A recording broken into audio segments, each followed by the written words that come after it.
निर्दयतेने गोवंशाची अवैध वाहतूक प्रकरणी नांदगाव पोलिसांनी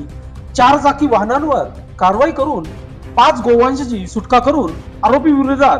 प्राणी संरक्षण अधिनियमान्वये कारवाई करण्यात आली आहे. प्राण्यांवरील अत्याचारासंदर्भात शासनाने निर्गमित केलेल्या अधिनियमान्वये महाराष्ट्र प्राणी संरक्षण अधिनियम 1976 अन्वये क्रूरपणे होणाऱ्यावरील जनावरांची वाहतूक व बेकायदेशीर कत्तली व बेकायदेशीर गोवंश बाळगण्याबाबत आरोपींवर नांदगाव पोलिसांच्या वतीने वेळोवेळी कारवाई केली जात असते. त्याच पार्श्वभूमीवर नांदगाव तालुक्यातील बोलटण येथील हिंदू समाजाच्या तरुणांना एका गाडीमध्ये जनावरे भरून जात असल्याचं समजता त्यांनी पाठलाग करून वाहन पकडले.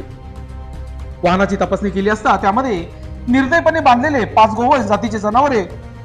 पकडून संशयित नानासाहेब किसन बागुल वय वर्ष 30 राहणार जेऊर तालुका कन्नड जिल्हा संभाजीनगर चालक अमोल